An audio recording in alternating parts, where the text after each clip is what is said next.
Luego tenemos acá las enfermedades intercurrentes, donde tenemos VIH, TB y diabetes, ¿ya? En estas dos han tenido menos falla, ¿ya? Porque siempre VIH hemos hablado bien de la transmisión vertical, ¿no es cierto? ¿Cuándo hay más riesgo de la transmisión vertical? Durante el trabajo de parto. Se puede contagiar en cualquier momento, ¿no? En la lactancia, en el embarazo, pero más riesgo en el parto. ¿Por qué ha bajado tanto la transmisión vertical? Por estas 4 medidas. Se le inicia a la gestante su esquema de targa a partir de las 14 semanas. El esquema clásico es este de acá, según la norma técnica: tenofovir, lamivudina y efavirenz, a partir de las 14 semanas. Repito, tenofovir, lamivudina y efavirenz, a partir de las 14 semanas. ¿Ya? Programas el parto por cesárea. Estas medidas es muy importante. Toda gestante con VIH, programar su cesárea. ¿Correcto? Contraindicado de forma absoluta la lactancia materna directa, que es por la propia mamá, o cruzada, que es por otra mujer. Tanto la directa como la cruzada están contraindicados. Se utiliza fórmula maternizada por el riesgo de infección. Y al recién nacido, su targa también. Sidobudina, nevirapina. ¿Ah? Sidobudina, nevirapina. Muy bien, entonces esas son las 4 medidas, doctores, ¿ya? Que tienen siempre que acordarse. Y la norma técnica del MINSA te plantea 3 escenarios, ¿correcto? El primer escenario es cuando la diagnosticas a la gestante de VIH durante su control prenatal. Viene a su control, a su primer control, le pides el ELISA y sale positivo. Ese es el escenario 1. Cuando en el embarazo la diagnosticas de VIH. En el embarazo. Pero ¿qué pasa si es una mujer que ya tenía VIH? Entonces eso se llama pregestacional, ¿no? Porque ya tenía VIH antes del embarazo. Y estaba tomando su esquema de targa. Es una mujer que ya estaba tomando targa y queda embarazada. Ese es el escenario 2. ¿Correcto? Ese es el escenario 2.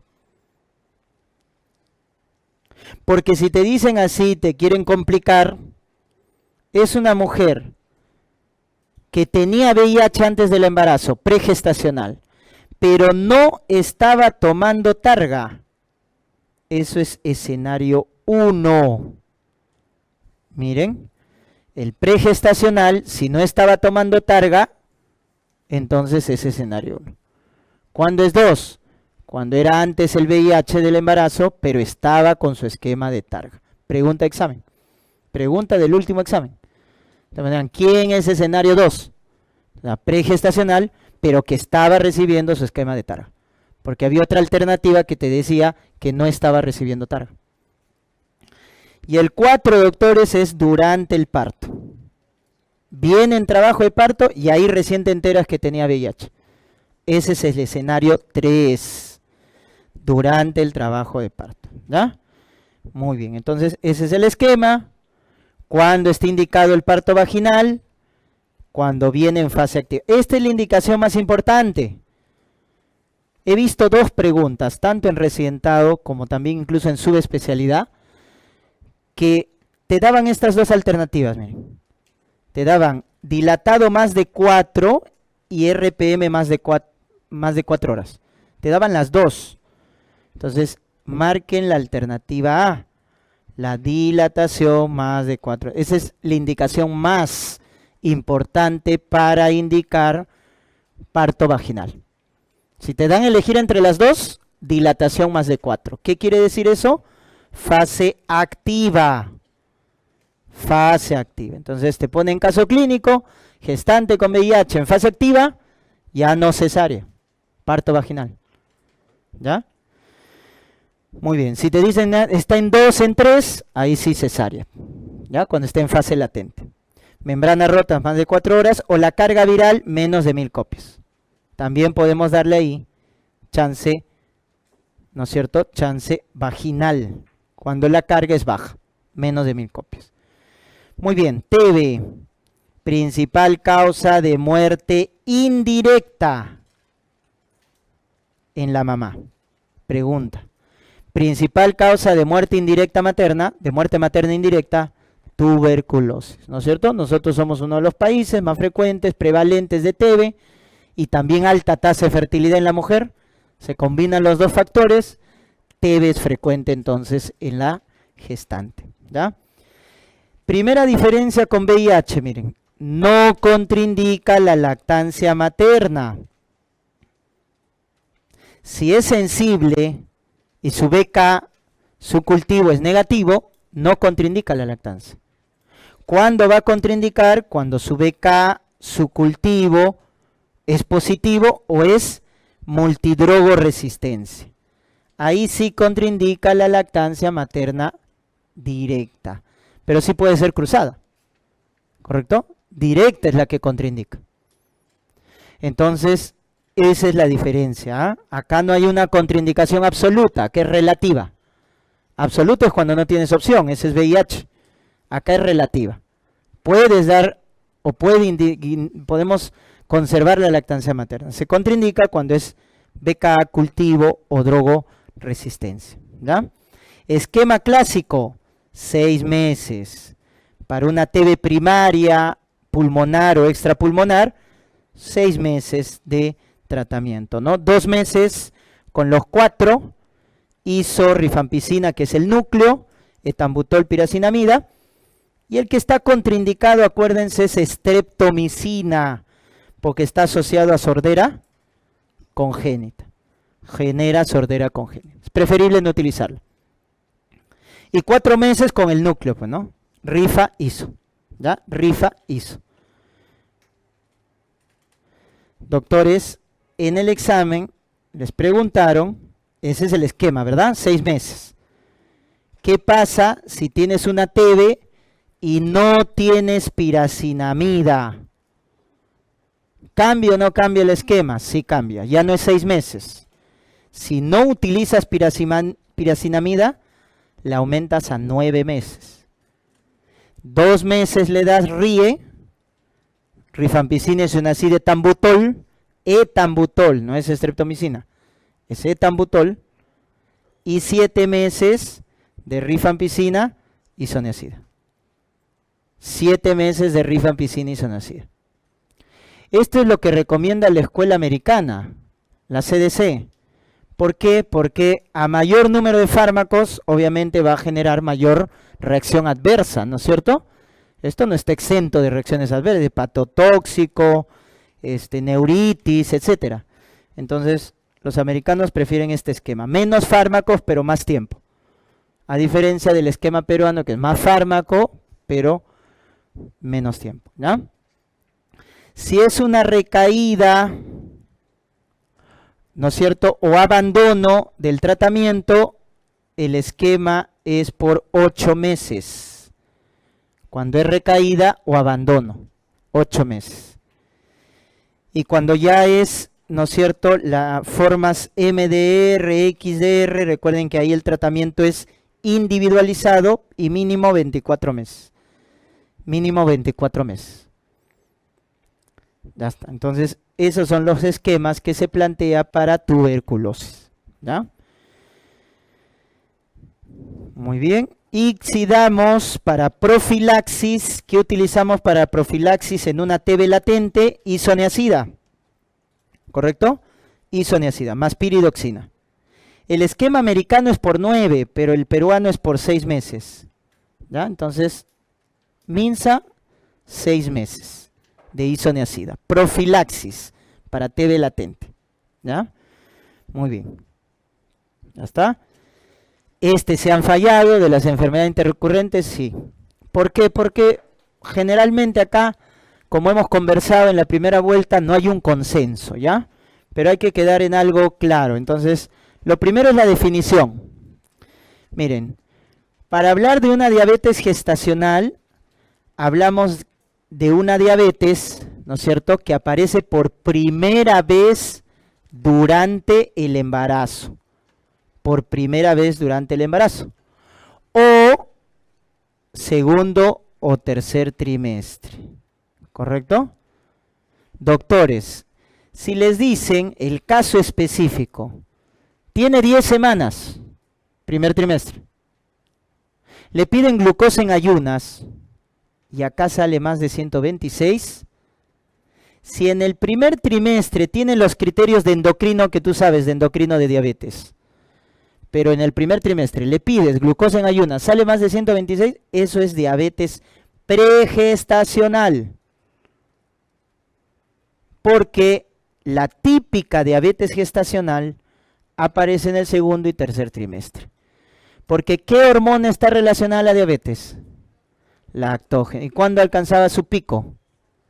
¿Primer trimestre? Segundo, tercer trimestre. Es por eso que la diabetes aparece en el segundo y tercer trimestre. La gestacional, la pregestacional en el primer trimestre. Ya está, ese es el primer concepto entonces. Segundo concepto, la evaluación. Miren, tienen su prueba de tamizaje. Si les hablan de la prueba de tamizaje, les están hablando del test de O'Sullivan, donde se emplea 50 gramos de dextrosa. Típica pregunta, ¿en qué semana se hace? Entre las 24 y 28 semanas. Doctores, si es una gestante de bajo riesgo, como es la mayoría, es un embarazo normal, ¿cuándo le haces test de O'Sullivan? Entre las 24 y 28 semanas. ¿Correcto? Porque es de bajo riesgo, esperas a las 24 y 28. Cuando es positivo, cuando a la hora es más de 140. Si tu tamizaje te salió positivo, ¿con qué prueba vas a confirmar? Prueba de tolerancia. Tamizaje positivo, pides prueba de tolerancia. Pero mi pregunta es, ¿con 75 o con 100 gramos? Si has hecho tamizaje, ¿con qué haces tu prueba de tolerancia? Con 100 gramos. No es con 75. Porque 75 es la prueba directa. Es cuando no haces tamizaje. Si no haces tamizaje y directo quieres confirmar diabetes, prueba de tolerancia con 75 gramos. Pero si le haces tamizaje con 50 gramos, la prueba confirmatoria es con prueba de tolerancia con 100 gramos. ¿Ya? Entonces, vamos a ver. Tienes tu gestante, ¿correcto? Y lo vamos a clasificar así. Bajo riesgo y alto riesgo. Doctores, ¿qué es alto riesgo para diabetes? Más de 35 años, obesidad, antecedente familiar de diabetes, SOP, antecedente de fetos macrosómicos. Eso tiene riesgo para diabetes. Es de alto riesgo. Entonces, miren, como es de bajo riesgo, ¿qué haces acá? Tu tamizaje. Haces tranquilo tu test de O'Sullivan a las 24, 28 semanas. ¿Con cuánto es el tamizaje? 50 gramos. Sale positivo, porque a la hora más de 140 es positivo. Entonces le tienes que hacer la prueba confirmatoria, prueba de tolerancia oral. ¿Con cuánto? 100.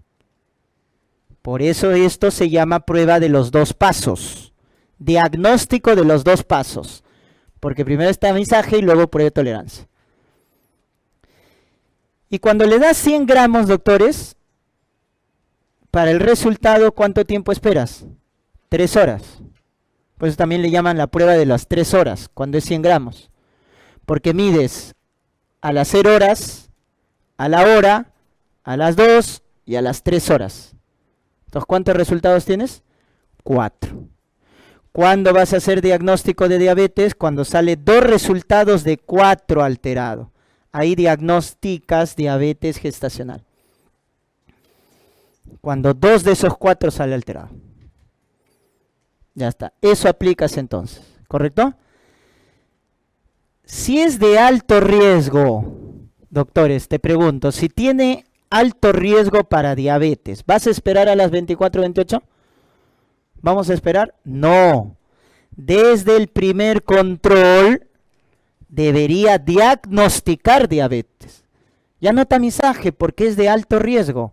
Por lo tanto, hago la prueba directa. ¿Y qué es la prueba directa? Con 75 gramos. De frente.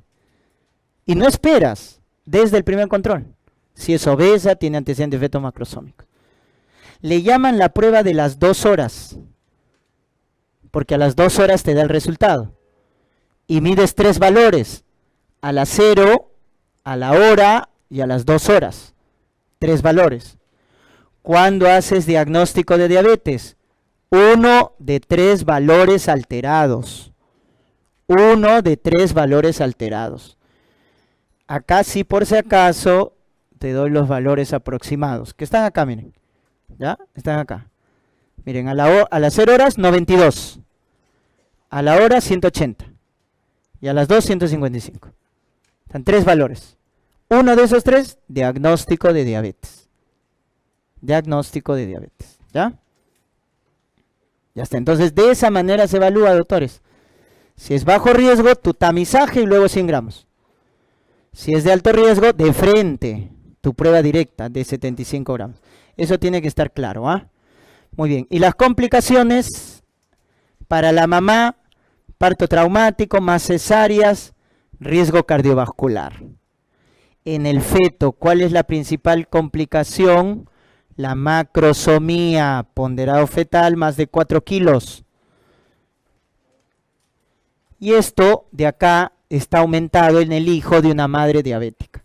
Las malformaciones cardíacas, principal malformación, ¿ya? Entonces cuando te hablen, ¿qué malformación es la más frecuente? Las cardiopatías, es la más frecuente. ¿Cuál es la más específica? Si te preguntan, regresión caudal. Es cuando no tiene sacro, el bebito nace sin sacro, agenesia de sacro. La más frecuente es cardiopatías. Hipertrofia del tabique interventricular. Esa es la cardiopatía del hijo de madre diabética. Hipertrofia del tabique interventricular. Es la más frecuente. Pero la más específica, regresión caudal. En el recién nacido, esta es la más frecuente. Ya cuando nace, hipoglicemia. Glucosa menos de 47. O la complicación hematológica, policitemia, porque la gestante tiene más eritropoyetina. El recién nacido produce más eritropoyetina. Eso genera policitemia, ¿ya? Calcio bajo, magnesio bajo. ¿Qué distrés respiratorio hace? Membrana hialina. Porque la diabetes retrasa la madurez del pulmón. Como la diabetes retrasa la madurez del pulmón, hace membrana hialina, ¿ya? Y obviamente a largo plazo el hijo tiene más riesgo cardiovascular, obesidad, síndrome metabólico, etc. Ya está. Tratamiento, la dieta, correcto, que debe ser hipocalórica. Insulina es el de elección. Insulina es el de elección. Metformina podemos utilizar, es categoría B de la FDA, está probado cuando hay insulinoresistencia marcada, y la que no, glibenclamida, que es categoría C de la FDA, por el riesgo de hipoglicemia fetal. Ya está, el de elección es insulina, doctores.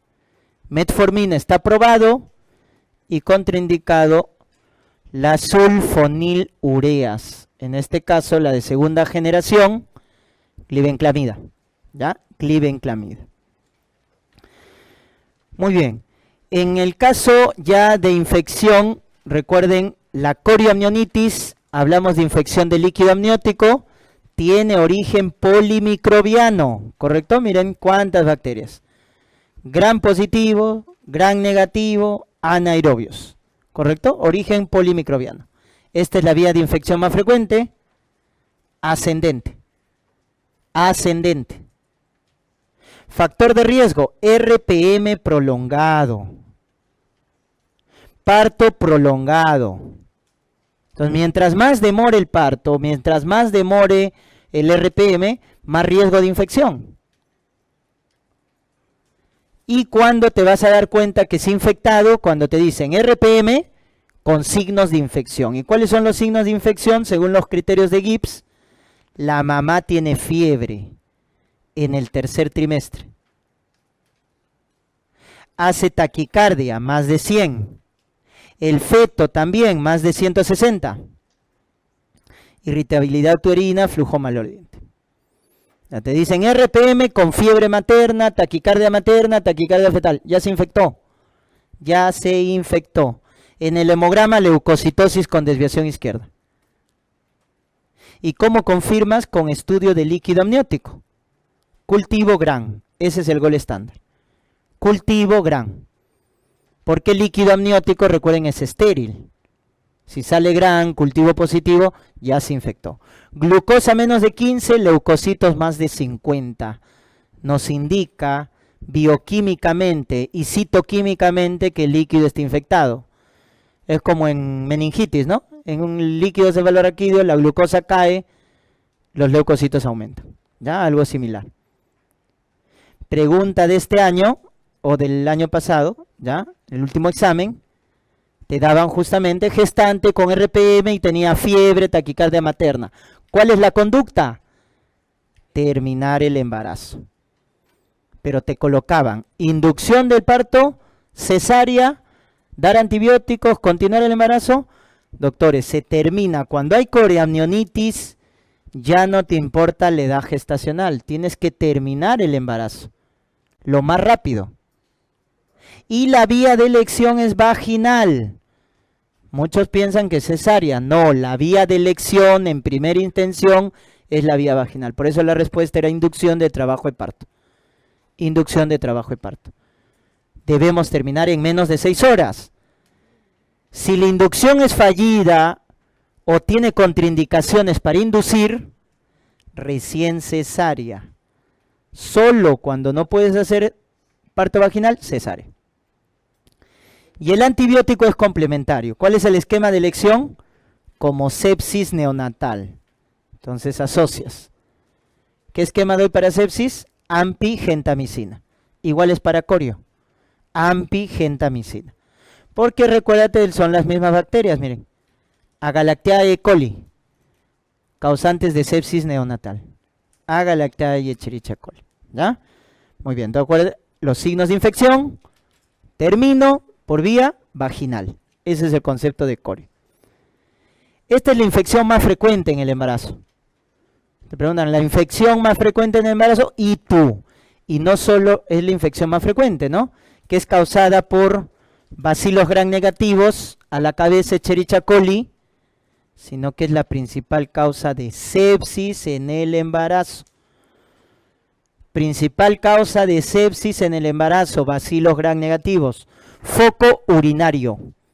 Foco urinario. Recuerden que los cambios aumentan el riesgo, no la prevalencia. La prevalencia es igual que en una mujer que no está embarazada.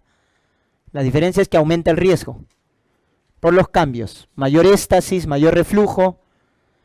Esto ya son los obstétricos, multiparidad, diabetes. Y este es el otro concepto importante. Debes tratar la bacteriuria sintomática. ¿Por qué en una gestante tratamos la bacteriuria sintomática? Porque si no la tratas, el 30% da pielonefritis. Se salta la bacteriuria, no te da cistitis. De frente se va a una pielonefritis. Por eso tratamos la bacteriuria sintomática. Porque si no la tratas, el 30% hace pielonefritis. O sea, de cada 3, una hace pielonefritis. Por eso tratamos, ¿ya? Cuando sospechas de una cistitis, ya sabes, disuria, poliaquiuria, tenesmo. Cuando sospechas de una pielonefritis, fiebre, dolor lumbar, vómitos, ¿no? Te dicen PPL positivo, con fiebre, con vómitos, pielonefritis. Su examen de orina, patológico, ¿no? Tiene piuria, tiene nitritos, entonces está patológico. Leucocitos más de 10, ¿no? Nitritos. Y el que confirma es el urocultivo. más de 10 a la 5, ¿no? Es el estándar. Más de 10 a la 5 unidades formadoras de colonia por mililitro indica que el cultivo es significativo. O si tiene síntomas, basta 10 a la 3. Si tiene síntomas, más de 10 a la 3. Ya está. ¿Qué te preguntan acá? El antibiótico de elección. Doctores, en bacteriuria sintomática y cistitis utilizas el mismo antibiótico. Los más seguros son los beta-lactámicos. Esos son los más seguros, porque tienen menos reacciones adversas. Amoxi, cefalexina, cefuroxima. Nitro tiene reacciones adversas. Es preferible no utilizarla en el tercer trimestre por el riesgo de hemólisis fetal. Puede producir hemólisis fetal. Por eso no es preferible utilizarla en el tercer trimestre. Pero es el que tiene menos resistencia bacteriana. Si te preguntaran qué antibiótico en una cistitis, en el embarazo, tiene menos resistencia, nitrofurantoína. Y fosfomicina es en dosis única. Dosis única. ¿Ya? Porque el otro, el tratamiento es por 7 a 10 días. 7 a 10 días. ¿Ya? Muy bien. Y hay que hacer control mensual con examen de orina y urocultivo. Si una gestante nunca ha tenido ITU, solo se pide en el primer control examen de orina y urocultivo. Solo en el primer control, cuando no ha tenido ITU. Pero basta que en el embarazo tenga un episodio de ITU para ya hacer seguimiento o control. En pielonefritis, doctores, hospitalizamos. Y el antibiótico de elección, cefalosporina tercera, ceftraxona. Ceftraxona. ¿Ya? Si la bacteria, te dicen, es BLE positiva, beta-lactamasa de espectro extendido, carbapenen. Cuando la bacteria es beta-lactamasa de espectro extendido, carbapenen. ¿Ya? En este caso, meropenen. ¿Ya, doctores? Muy bien. Entonces, acuérdense acá, la clínica, tratamos bacteriuria sintomática y los antibióticos que debemos dar. ¿Correcto? Eso es lo que debemos dar. Si te dicen quinolona, tetraciclina, aminoglucósidos, contraindicados. Es mejor no utilizarlo. Los más seguros son los beta-lactámicos. Ya está. Y terminamos con el puerperio. Recuerden que el puerperio es las 6 semanas del posparto. ¿Ya? 42 días del posparto. Es un estado de involución uterina. Todo regresa a lo normal, ¿no? Involución uterina. Esa secreción de sangre con células fetales, ¿no es cierto? Se conoce con el nombre de loquios. Primero son rojos en los primeros 3 días. Luego son serosanguinolentos entre el 4º, 10º día. Y luego son amarillentos entre el 10º, 21 días. Pasados los 21 días son blancos. No tienen mal olor, no son purulentos, no son fétidos, ¿no es cierto? Ya está. Esa es la secuencia. Primero rojos, serosanguinolentos, amarillentos, blanquecinos. Al final blanquecinos. Ya está. Esa es la evolución de los loquios. ¿Ya? Por lo tanto, una de las complicaciones, la más grave es la hemorragia. Complicación más grave del puerperio, hemorragia. Pero otra complicación es la infección, y ahí la más frecuente, cuando te preguntan, la infección más frecuente en el puerperio, endometritis.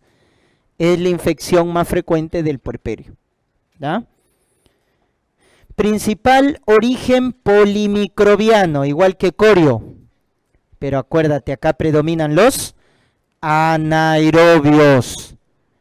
Acá predominan los anaerobios en endometritis puerperal. Factor más importante para infección, la vía del parto, doctores. Pregunta del último examen. Factor de riesgo más importante para endometritis, la vía del parto. ¿Y quién genera más infección? Cesárea. Por eso debes dar profilaxis. RPM prolongado, muchos tactos, también aumenta el riesgo de endometritis, ¿correcto? Diabetes, obesidad, también hay más riesgo de endometritis. ¿Cuál es tu triada para que siempre pienses en endometritis? Fiebre entre el segundo y 10º día, siempre a partir del segundo día. Primer día no, segundo al 10º día. Más subinvolución uterina, el útero está por encima del ombligo, más loquios fétidos. Ya está, esa es tu triada. Dicen puérpera de 72 horas, con loquios, involución uterina, fiebre. Endometritis, doctores.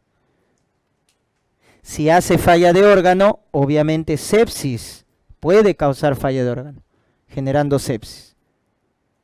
Esquema de elección, Clinda, porque el que predomina es anaerobios, más gentamicina. Ese es el esquema de elección. Clinda más genta. Clindamicina más gentamicina es el esquema para endometritis. Ya está. ¿Qué otra infección puedes encontrar en el puerperio? La mastitis. Pero ojo, acá hay dos tipos de mastitis, miren. La congestiva aparece en los primeros días, en los primeros 7 días. Y generalmente es bilateral. Es cuando haya mala técnica de lactancia. Cuando la mamá tiene mala técnica de lactancia, entonces la leche se aumenta en la glándula mamaria y eso produce una congestión, ¿no?, de las glándulas mamarias. Aparece en la primera semana, es bilateral. Cuando hablamos de la infecciosa, más frecuentemente, aparece tardíamente, entre la segunda, la cuarta semana del puerperio. La infecciosa es más tardía y generalmente es unilateral. Miren la diferencia, ¿no? Entonces, tardía, unilateral, infección. Precoz, bilateral, congestiva. Y cuando hablamos de la mastitis infecciosa, ¿correcto?, el que se aísla más frecuentemente es estafilococo. La bacteria que más se aísla en una mastitis infecciosa es el estafilococo. ¿Ya? Miren, va con fiebre, signos de flogosis en la glándula mamaria y se puede palpar una masa porque se pueden formar abscesos. Y también te han preguntado así, causa más frecuente de abscesos en la glándula mamaria, Staphylococcus aureus. Causa más frecuente de abscesos en la glándula mamaria, Staphylococcus aureus. ¿Ya? Doctores, vamos a confirmar por secreción láctea, mandamos a cultivo. Con eso confirmo. Pero solo en pacientes que se van a hospitalizar. Si no, el manejo es ambulatorio. Si hospitalizo porque hay riesgo de ese aureus meticilino resistente, ahí pido cultivo. Si hospitalizo. Si no, el manejo es ambulatorio. Pero el cultivo se sale de secreción láctea. Entonces encontramos bacterias, es una infección y hay que darle terapia antibiótica. La terapia antibiótica la das con amoxi o dicloxacilina, ¿ya?, que cubren a Staphylococcus aureus. ¿Ya? Amoxi o dicloxacilina. Pero cuando es alérgica a la penicilina, das clindamicina. Entonces el de elección son beta-lactámicos, aminopenicilina, amoxi, o la dicloxacilina que cubre también Staphylococcus aureus. ¿Ya?